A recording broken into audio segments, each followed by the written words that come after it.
그래 삽질경제 원조는 누구다? 이명박이 아니라 박정희예요. 박정희가 이제 시작한 거죠. 그래서 10km에 1000명씩 동원이 됐는데 이 희생자가 77명인가 굉장히 논란이 있어요. 국가기록원은 77명이다 이렇게 주장하는데 이때 공세에 투입됐던 군인들 현장 소장했던 이성규라고 하는 77 동지회 77회 사무국장 이런 사람들은 890명일 수도 있고 780명일 수도 있고 아무도 모른다고 수백 명 죽어나갔다. 그러니까 공사하다가 그렇게 동원된 건설 노동자들 말고 주민들도 동원되고 길 가는 사람 나 오늘 일해도 돼요? 그러면 들어와서 일하고 막 이렇게 한 거야. 그러니까 동원된 공무원, 건설 노동자, 공식적으로 된 노동자, 그 다음에 군인들이 많이 투입됐어요. 군병대가. 이렇게 해서 죽은 사람들만 77명 죽인 거야. 왜? 왜 7이냐 하면 대통령 날짜에 맞춘 거죠. 7월 7일. 박정희 시대부터 만들어진 이런 경제정책, 노동정책이 지금도 그대로 유지돼요. 박정희에 대한 오해. 경북은 박정희 사랑하는 국리죠. 아니요. 국리가 그런가? 국리도 이번에 바뀌었던데. 하지 않습니다. 근데 그래 박정희가 민주화 탄압했다. 민주 탄압하고 그래 못된 짓을 좀 했는데 그래도 박정희 때문에 이 나라가 이렇게 먹고 살게 된 거 아니냐 이런 얘기 해요. 거짓말입니다. 네? 거짓말이에요. 거짓말입니다. 박정희가 62년부터 경제개발 1개년계 5년, 농업, 그 다음에 2차, 3차 이렇게 해서 경제개발 계획을 세워서 나라를 먹고 살게 했대요. 근데 여기에 어떤 줄에도 그래 양보해서 박정희가 이 나라의 경제를 발전하는 데 이바지했다고 하는 이 밑줄에 그 다음 한 줄이 안 들어가면 다 거짓말이에요. 뭐가 들어가야 되냐 하면 박정희가 저임금 노동자를 저임금 정책으로 장시간 노동에 희생시킨 이 노동자의 피와 땀으로 한국이 여기에 쓸 수 있었다. 이 경제 발전이 이루어졌다고 하는 이 한 줄이 안 들어가면 다 거짓말이에요. 박씨집안 얘기만 하면 이쁘다고 하나가지고. 저도 박씨예요. 그러니까 성을 갈아버릴까 막 이런 생각까지. 한 줄 더 들어가야 되는데요. 네, 한 줄 더 나중에 우리 박병희 선생님이 넣으시는 걸로. 근데 지금도 그렇게 운영된단 말이에요. 한국 사회가. 네? 전 세계 우리나라가 경제력 11위 국가예요. GDP 기준으로. 작년에 우리나라 수출 6위 국가예요. 이 정도 경제력을 갖춘 나라가 된데도 불구하고 전 세계에서 대한민국처럼 노동자의 권리가 부정되는 나라, 노동조합 만들기가 이렇게 힘든 나라, 장애인이 명절 돼도 기차 한 번 타지 못하는 나라, 사회적 약자가 곳곳에서 죽어가도 손 돌보지 않는 나라, 이런 나라 보실 수 있어요? 보신 적 있어요? 오로지 기업 중심으로 경제 성장만 추구하는 이런 경제 정책이 지금 문재인 정부에서 똑같이 하는데 정말 심각한 문제의식이 있는 거예요. 이거 뒤집지 않으면 한 발도 못 가요. 혁명의 혁자도 못 붙입니다. 맞습니다. 그거를 물려받은 이명박이 그래서 경제정책이 747이었어요. 칠 수 있는 사기는 다 친다. 그거를 따라한 박근혜는 474 경제정책이었는데 사기를 7만원 넣은 놈한테는 사기친다. 실제로 그렇게 한 거예요. 그렇게 했잖아요. 지난 9년 동안. 네?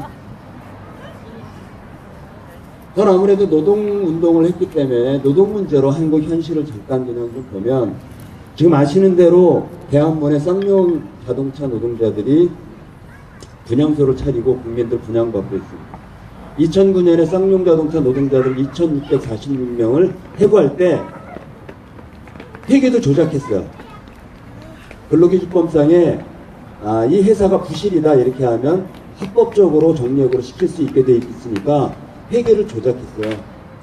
그래서 노동자들이 해고는 살인이기 때문에 우리 월급을 줄여서라도 해고만은 나가달라고 하는 그 절규를 2009년 8월 5일 날 경찰이 동원할 수 있는 모든 무기 동원해서 진압했습니다. 그 이후에 노동자들이 트라우마, 그 다음에 어디 취직도 안 되고 이래서 자살하거나 죽은 노동자들이 공식적으로 노조 집회로 해서 확인한 게 이번에 30번째예요. 그래서 지금 분향소 차리고 그리고 이미 합의했어요. 회사가 낮으면 고용 승계하기로. 날짜만이라도 미리 알려줬으면 자살하지 않았을 노동자가 또 한 명 죽은 겁니다. 전교조, 여기 전교조 선생님 계시죠? 아, 여기 이제 그만두셨나? 아, 네, 우리 퇴임하신 선생님, 우리 한 선생님도 계시고. 89년 5월 말에 만들어진 전교조는 대한민국의 선생님들, 노동자 이런 거 다 알잖아요. 이거를 갑자기 노조 안임 통과하고 난 다음에 선생님들이 엊그제 지난주 금요일날 집회하면서 여선생님들 포함해 40명 머리를 싹 빠졌어요. 노동조합 활동을 인정해달라고 하는 거에 선생님 강단에 서서 아이들을 갖춰야 되는 그런 선생님들이 머리를 깎는 나라예요. 이게 말이 돼? 굴뚝에 올라가 있는 지금 238일 동안 농성을 하고 있는 노동자들이 둘이 있어요. 홍기탁 지회장하고 둘이 있습니다. 지난 9월 추웠잖아요. 75m 굴뚝에 올라가서 회사가 약속했던 고용을 노동자를 일하게 해달라는 요구예요. 어저께 소성리 촛불 때 부산에서 올라오신 가수가 노래를 하나 했어요. 이 관련된 노래를 하나 했는데 노래 굉장히 길지만 요약하면 나는 싸우려고 올라온 게 아니야. 나는 이기려고 올라온 게 아니야. 나는 살려고 올라온 거야. 너희들은 나를 벌레로 보지만 나는 여기에 올라온 건 하늘을 나는 새처럼 저 하늘을 보고 싶어 올라온 거야. 저는 그 노래 들으면 참 많이 울었어요. 왜냐하면 홍기타, 그 다음에 이전에 408에 싸웠던 어저께 집회도 왔어요. 최광호 동지도 생각이 나서 이게 과연 촛불로 정권을 교체했다고 하는, 그래서 나는 촛불 정부고 국민의 정부라고, 국민들이 만들어준 정부라고 얘기하는 문재인 정부에 벌어지고 있는 일인지 사실은 의심스럽습니다. 장애인들 주거 못하게 하고 학교 못 짓게 해요. 이거 주로 있잖아요. 어떻게 보도하냐 하면 지역 주민들 문제로 보도해요. 이기주의로. 그렇게 될 문제예요, 이게? 장애인은 누가 책임져야 돼요? 나라가 책임져야 돼요. 그러려고 우리가 힘들게 노동하고 힘들게 일해서 세금 내는 거예요. 나라가 책임지지 않고 그냥 지역 이타주의 이런 걸로 이제 몰아가요. 최근에 우리 최저임금 때문에 우리 민주노총 열심히 싸우기도 하고 막 이랬는데 최저임금 올렸는데 결국 제자리예요. 결국은 최저임금에 숙식비, 후생복지비 막 이런 걸 준 거예요. 쉽게 얘기하면 이런 겁니다. 우리가 이제 레스토랑 가가지고 돈가스를 하나 시켰어요. 그랬더니 돈가스가 메인은 돈가스 고기죠. 이게 150g이에요. 150g. 그 다음에 여기 야채도 나오죠. 그래갖고 이렇게 나왔는데 150g을 180g으로 앞으로 올릴게요. 그러니까 와 이거 얼마나 좋아. 땡 잡은 거야. 아니 그러고 열심히 그런 요구를 해서 이제 한 거야. 근데 여기에다가 야채가 30g인데 얘도 포함시킬 때 이렇게 해버린 거예요. 그럼 어떻게 돼요? 최저임금 하나도 안 오른 거잖아요. 최저임금은 임금이 아니에요. 그냥 저임금 노동자한테 생명 같은 거예요. 이걸 이렇게 깎아요, 이 정부가. 열받죠, 우리가. 맞습니다. 우리나라 연간 노동시간 2015년에 세계 1등이에요. 너무너무 일 열심히 많이 해요. 네? 그런데 이 오른쪽 걸 다시 키워보면 국가별로 우리나라 좀 작년에 10위예요. GDP 기준으로. 세계에서 11번째로 잘 사는 나라예요, 이제. 근데 행복지수는 58위예요. 그만큼을 쫓아가지 않는 거죠, 비슷하게. 그래서 이런 현실이 있는 거고, 과연 이런 한국 사회 문제는 어디서부터 생긴 걸까? 뭐라고 생각하세요, 이유가? 우리나라 저기 사장들이 못돼서? 예? 그냥 정치인들만 못돼서? 이 구조를 만드는 우리 한국 사회 구조가 있어요. 그게 뭐냐 하면, 저는 분단, 그리고 정전 체제라고 생각합니다. 아시는 대로 남과 북이 같은 민족인데 우리 민족의 의지하고 상관없이 45년 해방되면서 야 이제 일제부터 해방됐어. 야 이제 우린 새 나라를 만들 거야 이랬는데 이게 강대국들이 개입하면서 나라가 둘로 쪼개졌어요. 특히 미국이 우리나라 해방되기 전에 8월 11일 날 미국 국립기록보존소에 나와 있는 지도인데 어디가 분단하면 좋을지를 먼저 결정해요. 그래서 여기에 딘 러스크하고 찰스 본필, 그 대령 둘이 그 장군들이 어디가 좋은지 나눠봐 이러니까 지도 보니까 그냥 38선이 정 가운데요. 그래 나눈 거예요 그냥. 그래 나라가 분단됐어. 그때부터 지금 뭐 사실은 우리 어르신들도 계시죠. 우리 박영순 어머니 이렇게 해서 다 그때 우리 부모님들 사실은 그때 분단이 이렇게 70년 넘게 올 거라고 아무도 생각 못 했을 거예요. 이렇게 된 분단이 사실은 한국사의 질곡이죠. 재작년에 금강산에서 이산가족 항공 이번에 8월 15일 날 다시 하게 되는데 그때 이 기사 보면서 저는 많이 울컥했는데 여기 이제 딸이에요. 부부가 65년 만에 만난 부부 기사가 났어요. 어떻게 났냐면 65년 만에 결혼하고 바로 분단되면서 헤어져서 65년 만에 만났어요. 드디어 알콩달콩 검은 머리 팥불이 될 때까지 살자고 이렇게 약속했던 그 부부가 65년 만에 헤어졌다 만났는데 2박 3일 동안 12시간 상봉하고 난 다음에 마지막 헤어질 때 인사가 뭐였냐면 우린 죽을 때까지 이제 못 만날 테니까 이승에서 만나자가 헤어질 때 인사였어요. 전 세계에서 같은 가족이 살아있는지도 죽었는지도 안부는 괜찮은지를 알아보지 못한 채 살아온 세월이 73년입니다. 이게 정상일 수 없잖아요. 그래서 이 분단 문제를 뛰어넘지 않으면 안 된다 이런 거. 정전체제 오늘로 싸움을 즉 남북이 총을 겨누고 전쟁을 하고 난 다음에 앞으로 싸움하지 말자 이렇게 한 게 23,707일째예요. 정전 상태는 총을 쏘는 전투 행위를 잠시 중지한 거지 일방이 다시 전투를 시작하면 언제든지 전쟁이 날 수 있는 상태입니다.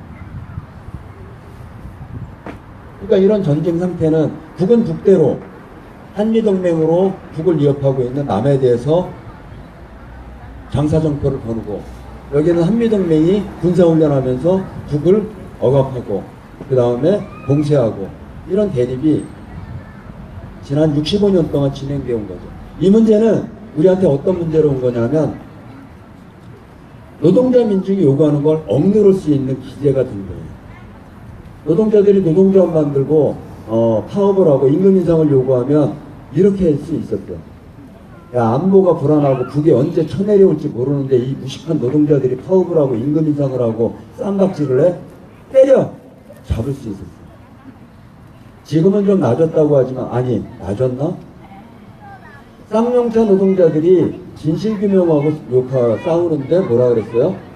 저거 종북 빨갱이들이라 그랬어요. 세월호 부모들이 그 아이들이 왜 죽었는지 진실규명 요구하는데 저거 종북 빨갱이라 그랬어요. 맞죠? 소송리에서 이 땅의 평화를 위해서 싸우더니 나가야 된다고 하는 우리의 이 싸움 그리고 우리 소송리 어머니들의 이 싸움에 대해서 보수단체 앞세워서 빨갱이 동네라고 얘기하잖아요. 이 문제를 뛰어넘지 않고 그리고 이 문제는 한국 사회를 근본에서 이렇게 무너뜨려 왔다. 민주주의도 통일도 평화도 다 억누를 수 있는 이런 기제로 되어 온 거죠. 정치는 아주 시원하게 나라 말아먹은 이명박이 대통령 돼요. 네? 아주 나라 확실하게 말아드신 그래서 이명박은 양아치라 그래요. 네? 박근혜는 요새 그래도 막 석방하라 그러고 집회하는 사람들 있죠. 네? 그 사람들 있죠. 이상한 조금 태극기를 너무 사랑하는 이상하게 사랑하는 분들 있잖아요. 근데 이명박은 이게 없어. 왜 그런 줄 아세요? 박근혜는 이승만, 박정희 전두환 때까지 쭉 보는 이 보수 극우 세력의 적자예요. 근데 이명박은 서자. 우리 사회는 서자까지 돌보지 않아요. 그러니까 박근혜만 하는 거야. 아무튼. 이 분을 흐리게 해서 죄송합니다. 사법부가 가장 마지막 보루까지도 다 말아먹은 거예요. 대법원. 자, 좀 빨리 비가 오네. 거기에 이제 최고적회 어디예요? 최고적회 국회. 정말 못된 놈들이. 우리 뭐 여기 처우 얘기는 하지도 맙시다 이제. 야 어떻게 하면 좋아? 어? 근데 오늘 기사 난 거 보니까 내 판단이 옳았다고 하면 다시 나온다 그랬어요. 다시 나올 것 같아. 민주당은 좋아할지도 몰라요. 홍준표가 있으면 우리는 계속 지지율을 유지할 수 있으니까. 세월호 진실규명 막았던 그때 원내대표였던 김재원이 뭐라 그랬냐면 이승만, 박정희, 전두환, 노태우, 이명박, 박근혜까지 배출한 우리 당이 이거를 부끄러워하지 말자 그랬어요. 이게 말이에요, 소예요? 저 뒤에 말은 어떻게 돼야 되냐면 우리는 너무너무 부끄러워서 앞으로 정치하면 안 됩니다. 이렇게 돼야 되는 거예요. 근데 얘들이 집권할 수 있었던 건 다 뭐예요? 분단, 안보 이데올로기, 그 다음에 이걸 가지고 대구 경북을 똘똘마리하고 이랬던 걸로 집권해 온 거란 말이에요. 네? 최고 적폐죠. 뭐 최근 이번에 지방선거 야는 그동안 북핵 때문에 사드 필요하다 그러고 최근에 북핵보다 저출산이 더 무섭대. 에이 넘어가. 그래서 자유한국당이 잘못했다고 절했어요. 그죠? 근데 그동안 역사를 보면 새누리당 때 다수당 때 건방져가 못된 짓 하고 심판받고 죄송하다고 당했죠. 해서 신당 뭘로 갔어요? 새누리당으로 똑같이 갔어요. 그리고 난 다음에 다시 어떻게 또 무릎 꿇고 잘못했대. 별로 기대하면 안 돼요. 근데 이거는 권력이 어떻게 할 수 있는 게 아니기 때문에 어떻게 해야 돼? 국민들이 심판해야죠. 이번 총선의 결과, 아니 지방선거의 결과를 이렇게 표현하기도 해요. 평화와 이 분단을 뛰어넘는 거에 투표한 거다, 국민들이. 동의하세요? 네, 저는 동의합니다. 네. 이거 비가 오니까 빨리 끝내야 된다고 그런 거. 네, 빨리 끝내야 되겠습니다. 최근에 이제 나는 기사 이거 보면 정말 가슴이 다 먹먹할 정도예요. 이거 그냥 두면 안 되죠? 네. 경제적인 불평등, 재벌 30대 재벌에 쌓인 곳간이 880조인데 최저임금 올해 오른 거 60조면 돼요. 돼가지고 요즘도 비가지고는 괜찮아. 아, 이재용이 제일 세구만요. 이재용이 석방됐잖아. 삼성공화국 이런 얘기가 그냥 나오는 거죠. 삼성 노조를 와해시켰어요. 노조가 없는 게 기업 경영 이념인 게 80년 동안 된 게 이게 정상인 기업 아니에요. 이 집 구성은 어떻게 해요? 여기는 부모부터 해서 아들, 딸 3명이 다 갑질하고 다니다가 이번에 대통 당했는데 바뀐 게 별로 없어요. 근데 부인도 기각, 남편도 기각, 여전히 재벌이 중심인 나라예요. 이렇게 재벌을 중심으로 운영하는 나라에 노동자의 권리가 있어요? 노동자가 현장에서 죽어나는데 생명을 보장하는 게 있어요? 없습니다, 이런 건. 재벌이 돈만 내면 골목골목 상권 해치는 거 다 아시죠? 그래서 이 사회 양극화 문제 해결이 안 돼요. 어저께 신문인데 이렇게 미역화 하루 3번 나르면 얼마 벌까? 작년 통계긴 하지만 하루에 10,000원 벌어. 지금 3분의 1로 줄었어. 바지값이 3분의 1. 그래서 돈과 권력을 가진 건 뒤에 권력도 사법부도 학자도 관변학자도 붙고 나라 꼬라지가 이상하게 된 거예요. 이게 온전되게 만들었던 건 다 여러 가지 원인이 있지만 가장 기본적인 문제는 분단이고 적폐다 이런 거예요. 여전히 얘네들은 민중을 이렇게 볼 거예요. 개돼지라고. 이 근본을 뜯어 고치는 이런 싸움을 지금 우리가 하고 있는 게 아니냐는 거예요. 얼마 전에 구미에 아이하고 같이 죽었던 이런 죽음은 이제 없어야 되잖아요. 아무도 돌보지 않았다. 사회 문화적으로 우리나라는 분단은 똑같아요. 중3이 중2 펴고 중2가 중1 펴고 고3이 고2 집값 시키고 공장도 똑같아요. 조장이 반장 조지고 상무가 전무 조지고 네? 분단은 똑같아요. 무슨 드라마인지 모르는데 네? 이런 장면이 버젓이 나와요. 간호사들이 자살해요. 이른바 태웅 문화 때문에. 그래서 지금 미투 운동, 이거는 한국 사회 군사 문화로 분단으로 체계화되어 있고 권력을 가진 사람이 권력을 갖지 못한 약자를 찍어 누를 수 있는 이런 사회를 만들어 왔던 이 체제를 바꿔내지 않으면 안 돼요. 그게 사실은 해온 거고, 노동 문제 관련해선 문재인 정부가 5대 국정 목표 20대 전략 100대 과제가 있는데 노동 존중 들어가 있는데 앞에서 보신 것처럼 노동 존중 끝났다고 본다 우리는 민주노총. 그래서 지금 지난주 토요일 날 8만 명 이런 정도 모여서 지난 토요일 날 집회를 한 거고, 노동이 아름다운 거 둘째치고 노동이 존중받는 세상, 이게 우리가 만들어야 되는 과제죠. 사드는 투표하신 거 다 아시죠? 집권하기 전에 사드 문제 있다고 얘기하다가 집권하고 난 다음에 말이 바뀌었어요. 그러다 결국 작년 9월 7일 새벽에 박근혜 때와 똑같은 방식으로 사드를 기습 배치했죠. 그리고 난 다음에 문재인 스스로 자기 부정했던 게 그 다음 날입니다. 사드 임시 배치 현상을 국민을 지키기 위한. 여기 얼굴만 누구 박근혜랑 바꾸면 똑같은 발언을 한 거예요. 네? 어려운 거 알죠? 한미 관계가 있고 이 국제 관계가 있고 어려운 거 알지만, 적어도 어저께도 그런 얘기 했는데 김명한 민주노총 위원장 얘기한 것처럼 가장 고통받고 어려운 곳에 와야지. 어디? 소송리에 오고 김천에 오고 송계에 왔어야죠. 대한민국 분양소에 왔어야죠. 와야죠. 그래야 촛불로 만들어진 정부라고 우리가 믿을 수 있다고 저는 봐요. 그래서 결국 이 싸움은 우리 몫으로 남아있는 겁니다. 최대 현안이에요. 이 얘기는 수요일날 다시 할 겁니다. 한반도 정세와 더불어서 같이 할 거고, 어떻게 할 거냐? 아까 우리 박민서 사회자님 얘기한 대로 6,600일 돼도 그냥 싸고 나갈 때까지 싸워야지 얘기 좀 과도한 거 아니야? 네? 어떻게 하면 좋아? 싸워야죠. 사드 문제는 다 아시니까 생략하겠습니다. 다음번에 얘기할 거니까. 2018년에 우리가 백마산에서 사드 철거에 결정했어요. 아시죠? 네. 노동자들 싸움 얘기를 좀 해보면 파인텍, 농성 이런데 지금 238일째 있는 거예요. 그 노동자가. 그리고 사드 싸움도 열심히 오는 청강업에서 408일씩 있었어요. 왜 이렇게 싸우냐? 문제를 해결하려고. 누가 해결해주지 않으니까 내가 이 문제를 해결하려고 나선 겁니다. 그러니까 투쟁의 중심에 서 있는 거죠. 좀 썼다. 마지막에 중요한 장면이 있는데. 왜 그랬어요? 비 와서? 큰일 났다 이거. 나 끝내야 되는 시간인데.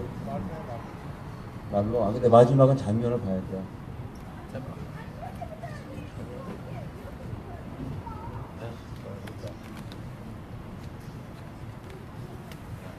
응, 됐어.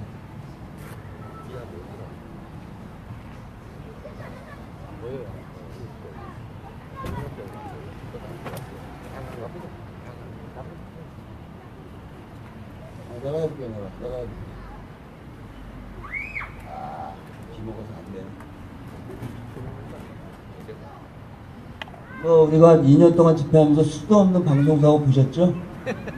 아니요, 오늘 처음이에요. 아, 그래요?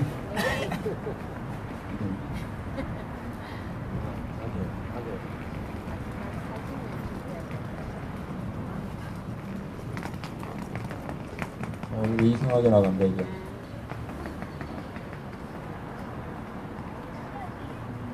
내가 움직이는 거 아니야? 이게 이상하게 됐는데, 그냥. 아이씨, 아쉽다. 네. 콜트콜택이라고 4,000일 넘게 싸우는 노동자들이 있어요. 김천 평화광장 2년 지켰어요. 그죠? 촛불 들고, 사드 배치 절대 안 된다고 하는 한국사회 전체 요구를 들고. 김천의 자랑이에요. 이 집회가 집회답게, 그 다음에 이 집회가 유지될 수 있도록 해왔던 우리 김천남. 남만 있는 줄 아냐? 천사도 있다. 그러고 이제 애들도 나왔어요. 제가 우리 김천 사진 중에 가장 많은 생각을 하게 만드는 그 오른편 사진. 네? 그 오른편 사진 정말 많은 생각을 하게 하는 사진이죠.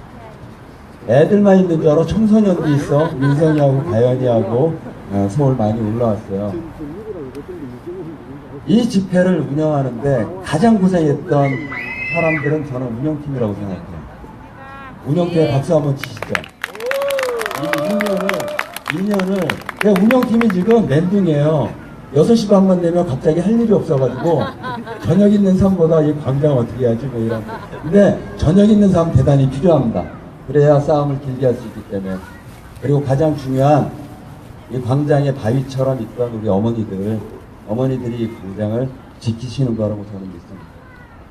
어머니들께 일단 큰 인사하세요. 네. 그것만 있는 게 아니에요. 여기 김천의 평화고당, 그 다음에 진박교 평화고당 오늘 485일째입니다. 그리고 싸움은 이렇게 하는 거야를 보여주고 있는 소성리 우리 어머니들. 진박교 맨 일선에서 바로 이 싸움은 이렇게 하는 거야. 사드 반대 싸움은.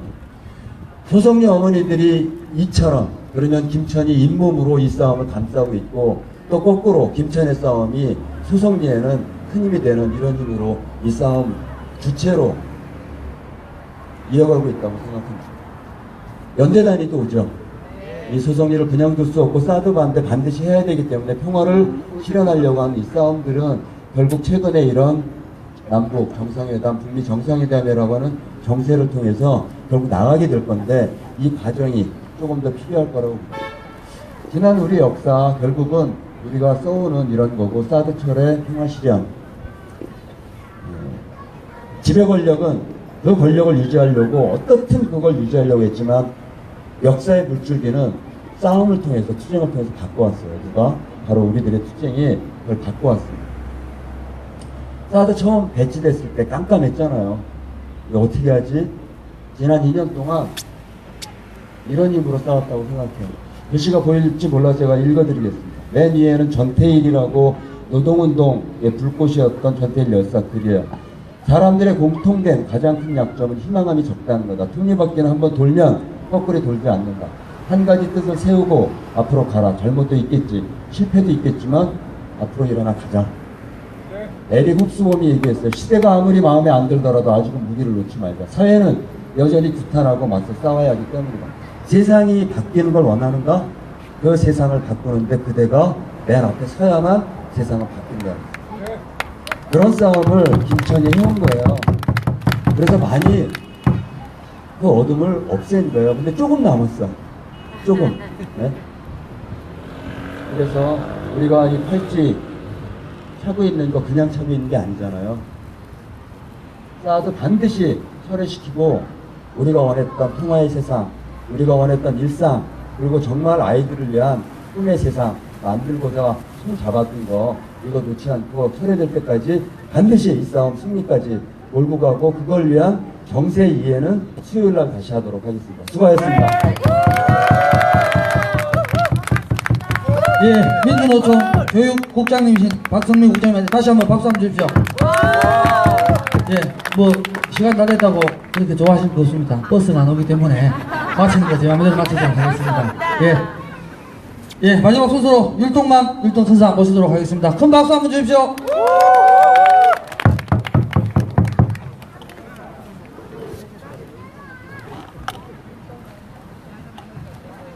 슬라이드 자료를 잘 준비했네. 자료를 다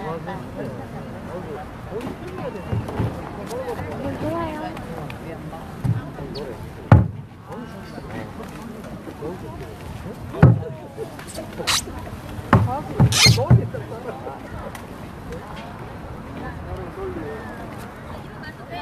예.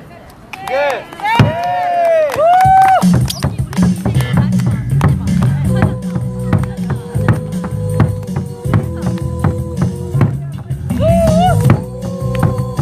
다가올수록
예, 저 뒤에 천막에 유정님하고 김수경 씨 연습 잘하고 계시네요, 처음처럼.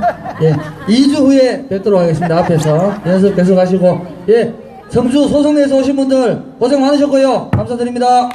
예, 이것으로 김천 시민 사드 반대 집회 682회를 모두 마치도록 하겠습니다. 감사합니다.